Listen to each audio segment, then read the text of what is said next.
Good job. Thank you.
This Richard with Richard Runs Trails. I'm about 5 miles into the race, and I'm in gator country. If you don't believe in dinosaurs, you haven't ran out here. I'll take you for a cruise.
Hey, just a little update. I'm now at mile 37.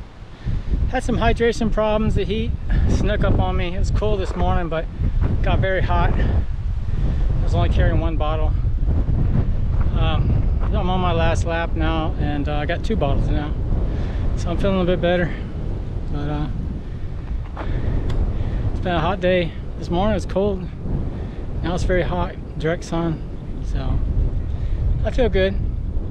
I had a pretty solid 50K, the first 50K, and now I'm just on the last lap, so should finish in a few hours. Bye for now.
recap on my race. It went pretty well. You know, the 50 mile was 3 laps. I think it was 16.8 miles each lap. The first lap was pretty cool. I even had a long sleeve shirt on, and it was really nice, and no issues.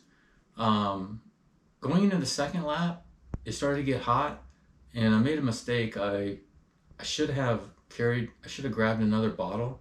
I only had one bottle I was carrying, and the distance between the second aid station and the third aid station, I think, was like 6 miles, something like that. And I really got dehydrated. I should have had a second bottle. So I made a change when I went into the third lap, and I had a second bottle. I was also wearing my UD vest because I was carrying my GoPro. Because when you're carrying 2 bottles, you know, you need something to carry your GoPro. So I would pull on my GoPro, take my vest off, pull on my GoPro, put the one empty bottle in my vest. And I had to do that quite a bit during filming. But it worked out pretty well. I'm probably going to try to find a waist belt that I can carry my GoPro stick with me a little easier. But I told everybody before the race I was going to use my Mach 4s, and I decided to wear my Hoka Speedgoat 5s. And I tell you what, they really worked well for me. You know, I've done over 30 ultras, and even though I'm always wearing Injinji socks, you know, I talk about it all the time, this was a real game changer for me. A few years ago, I started wearing Injinji socks, and they really, you know, because they splay your toes and they protect your toes against blisters, and I can't say enough for Injinji. Also, Exoskin toe socks work the same. They're really good. I usually, even wearing toe socks, usually 100K or longer, I'll get some minor blisters, maybe a little bit on the heel, maybe under the forefoot, but I didn't get any blisters, nothing. And that was the first time I've ever worn the Speedgoats, any sizes, any version of Speedgoats. In the past, they were too narrow for me. But wearing the Speedgoat 5s and my Injinji socks in a 50-mile race in the hot weather, I got 0 blisters. And that's the first time that's ever happened for me. So I was really happy with the Speedgoats. They fit well. Also, this area back here, the collar is pretty tight. I didn't wear gaiters, but I think I got just a few pieces of small pebble in a 50-mile race, and this is a gravel trail. So I was really happy with that. It's, I mean, one of the first few ultras that I've never worn gaiters before. So I'm really happy with how on all my Hokas, I run on gravel trails all the time. I usually don't have to wear gaiters because the collar is pretty tight. Whereas on ultras, I have to wear gaiters if it's a long race. I plan to I got some gaiters from my Hokas. I'm planning to start using them, but that's just kind of FYI.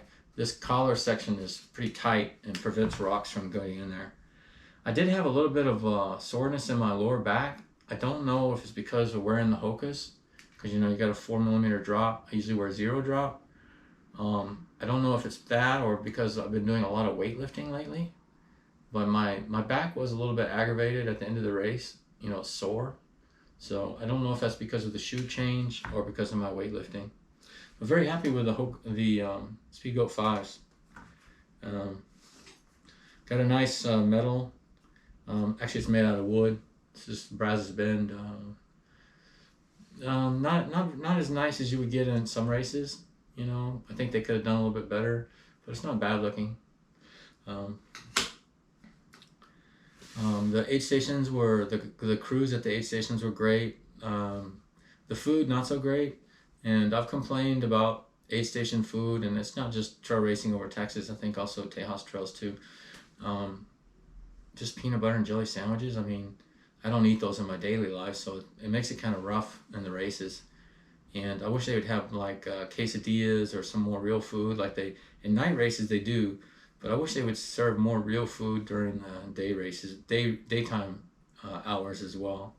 I was using some of their gels, but I really got pretty hungry during the third lap. So basically I was just surviving off Gatorade and some gels. But that's not really good enough for me. And I mean, I ate some fruit and stuff, but I still was pretty hungry. I know I should probably put out some drop bags and bring some of my own food. I know people do that, but I think that's a big hassle. I've been to bigger races like Javelina 100 and stuff. They have pizza and all kinds of stuff. I don't know about you, but I would even pay a little bit more for an entry fee if they put better food at the aid stations. Or just put the food that they put at night during the day would be fine. You know, if we could get mashed potatoes or ramen noodles during the day, I think that would be great. I mean, I'd be even willing to pay a little bit more money for the entry fee for that.